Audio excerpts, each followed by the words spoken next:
Hello, it's Dave Dog here, and we're back with Bradford Park Avenue and our Road to Glory save. On the last episode, we kept our good run going and drew 2-2 at Blythe. We took the lead on 23 minutes. Teofo equalised 29. They scored 2 minutes from the end, and we equalised in the first minute of extra time to take a point. Since then, it's been mixed. So the next game then, we were at home to Matlock, and we managed to get a late winner through Carter Denson, who was on a sub, 90 plus 4. And that was a big 3 points there. Then we played Alfreton at home. They are around us. As you can see, the crowds are slightly up, 616, 640. In this one, we won again, 2-1. Kwanzaa scoring his first goal for the club from a corner. The near post corner's working well. 25 minutes. Just after half-time, Finn O'Boyle made it 2-0. And then we were slightly hanging on a bit after Connor Stanley got a penalty to get Alfreton back in the game, but we managed to win 2 successive wins then. After that, big game, Darlington just outside the playoffs. They were the pre-season favourites and we were blown away 4-1. We didn't do too bad to start with, conceded a 34th minute goal, and then just before half time they made it 2-0. The second half they scored a further 2 goals, 56 and 68, before Lee Angle pulled one back, consolation goal in the 73rd minute. That ended his drought. He'd been gone a while without scoring. Defensively, apart from a Bontahoma, we didn't play so well in this game. Then we got Whitby next to bottom. They are a poor team and we beat them 2-1.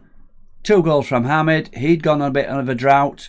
He'd reached the 20 league goal mark set by Jacob Blythe as the record. He now holds a record on his own. 22 goals, league goals so far this season.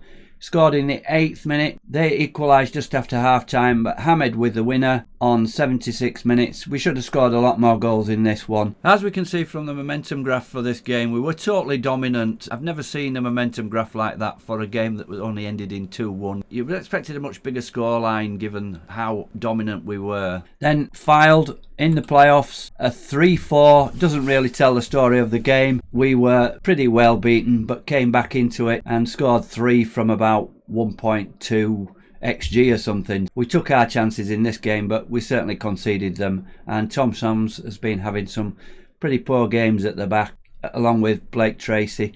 So we're going to have to look to strengthen at the back. We are conceding far too many goals. So 4-3 in the end.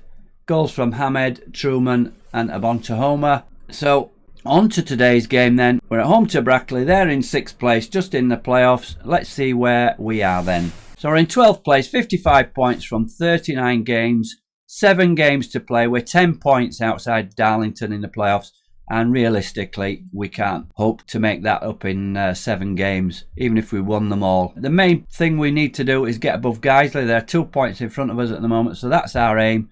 Finish in the top half and to finish above Guiseley and rebuild for next season. So let's have a look at the team for today's game then against promotion chasing Brackley. So we're going in unchanged for our game against Brackley today. Same team that narrowly lost to Fylde, and that is Macaulay in goal. Fielding is right back. Bontahoma and Sams are central defensive partnership. Blake Tracy as left back. In front of them as anchorman Kwanzaa. 3 midfielders. Truman as a deep line playmaker. And on the wings, Lovick on the right and Longbottom on the left. Number 10, advanced playmaker, is Finn O'Boyle.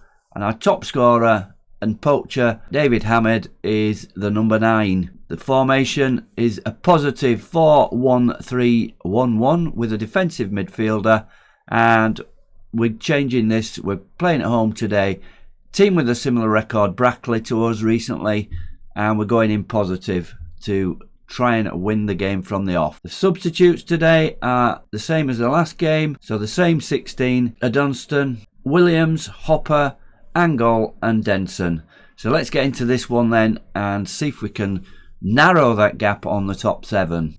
So as we start the game, we are the favourites for this home game against Brackley. Brackley coming in with a 4-3-3 formation, and it's them on the attack in the first highlight, but Blake Tracy loses the ball again. He's done that several times. We're really having a problem in that left back spot, as none of the other two that we have played well. And it's a corner then to Brackley, the 9th minute of the game, and that's headed out by Hamed doing some defending there. We've got everybody back for that corner, and here we go, ball into the box, but we don't see the end of that. And Brackley have the first effort. We haven't had any shots so far, but we are dominating the possession. And we're playing a lot of long, aimless balls up to either up to Hamed, who doesn't win them against the defender. Here's Morton coming clear, wild shot there. Let's have a shout, and we need to be doing better than this, so demand more. And as we can see, we're just taking the momentum now after an early Brackley. Let's have a look. Holly Harfield press. Who is a left back? Go on then, we'll press the left back. And not much happened in this. We've had one shot on target, which we didn't see, and it's Brackley again. But Blake Tracy passes that one up, and again that long aimless ball up front. It doesn't go to anybody. If there was something I wished they would put in FM, it was if you could put that in as a tactic. Do not play long aimless balls. Oh, what's happened there? Macaulay punches that out, but straight to their player, but he catches it this time. As we come up to half-time, we've had a few scares, and we've really not done a lot to say we're on positive. So let's get into the dressing room and see if we can sort them out. We need to be doing a lot better than this. So half-time in the dressing room, the team talk, the assistant is recommending, I'm proud of everyone's efforts so far. Keep going, we can win this. Probably not what I would say in this situation.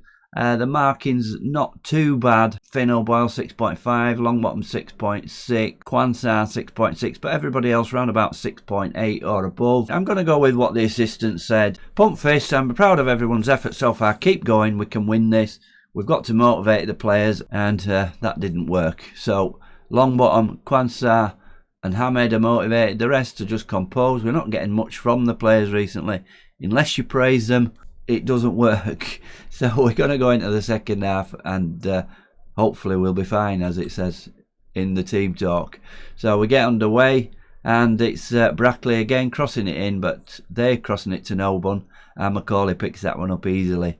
So can we build an attack here? Come on, Macaulay, we haven't got all day. Throw it out. He throws it out to Fielding. Fielding, good ball up to Lovick. Lovick switches play to Longbottom on the left. Good ball there. Can we do something now? This is the first time we've seen a real attack. Longbottom crosses in. Hamed heads wide. And at least we've had an attack we've seen on camera. And the team talk must have worked a little bit. But here we go again. Yep, it's us again. This is what we like to see. It's Lovick coming away down the right. Plays it all the way back. What was that?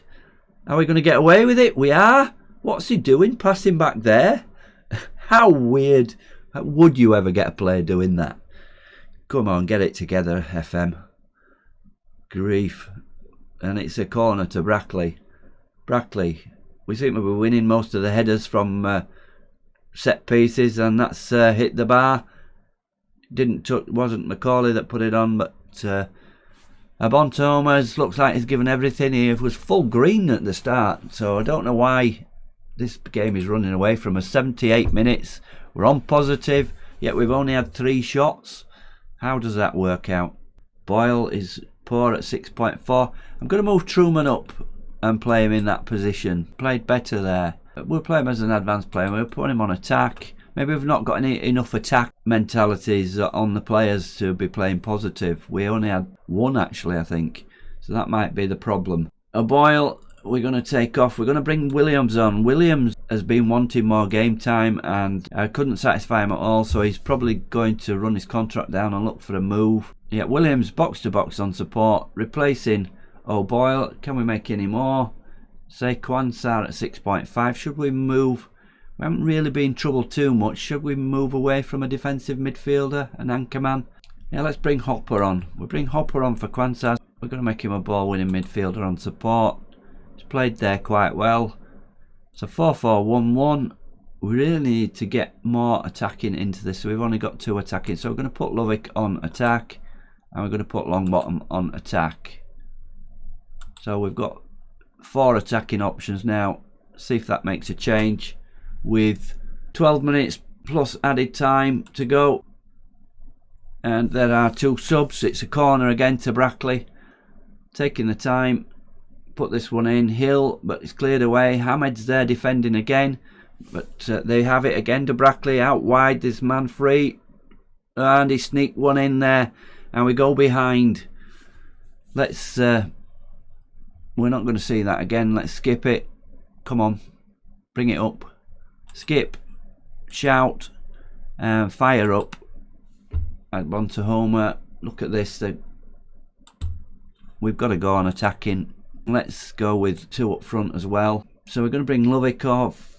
Do we bring the experienced Angal on, or do we go for... He's looking anxious. Now we're going to bring Carter Denson on. He's composed. So, Denson on as an advanced forward. He has come on and scored before. Have to go attacking now to try and get back in the game with going into added time. And it doesn't look like it's going to happen. Very poor performance from us. Only 2 shots on target the whole game. And the non-scoring is come back. We failed to score 0.3, 1 of chances. We didn't create much. And Brackley have the 3 points. If we harboured any chance of getting into the playoffs, I think it's now over. Defensively, not too bad. Abonto Homer, our man of the match, at 7.3.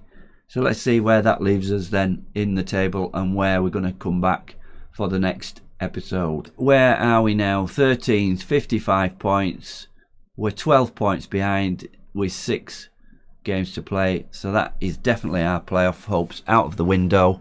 And it looked like Guiseley have won as well. That was our target to get above Guiseley, but we're 5 points behind them. It's tailing off towards the end of the season. One of the reasons for this may be that a lot of the players are on deals that end at the end of this season, and the ones that I want to keep won't sign up again. So we're going to have a summer of change. We've already started that. We brought in 2 trialists from players that have been released by mainly Premier League clubs. With the finances as they are, unless something changes, we're 170,000 in the red at the moment. We've got that debt. They've given me another year's contract, so probably I will be here next season. Can't complain about a mid-table finish, given the resources that we've got. So if you've enjoyed this episode, please leave me a like. Leave any comments if you want to let me know how you would go about getting us out of this division, or getting us into a playoff position at least. It's very, very slow work here. We've improved season upon season. 2 18th place finishes, I think it is, and we're going to finish mid-table. What have we got left? 6 games, 18 points. Definitely safe now from relegation. You wouldn't expect Basford to win all their games. Probably now I'm going to plan for next season and put some sort of tactic in place to try and sort out their defensive problems without changing the attacking. Attacking wise, we've scored plenty of goals this season and we've got a positive goal difference, but we're letting far too many in at the back. We've got a Bontahoma. Oh, big news, I forgot to tell you that he's signed a new contract for next season. I had to expand on the wages. We're only allowed to pay a certain basic wage, but we put up all the add-ons, performance pay, and all the things that you can add on, clean sheets and what have you, up to the maximum, and he signed a new contract. It's probably on a good game about $475, $450 a week. So that's the problems we're up against. Wages for big players. We've got to go down the route of young players. We've got to find a tactic where we don't concede so many goals. Anyway, as I say, I hope you've enjoyed this episode. What I'm going to do now is I'm going to play through the rest of the season to the end. We're going to go through close season and rebuild the club and try get out of the division. But I'm going to take a break for a week or so, and hopefully you'll be back with me for next season.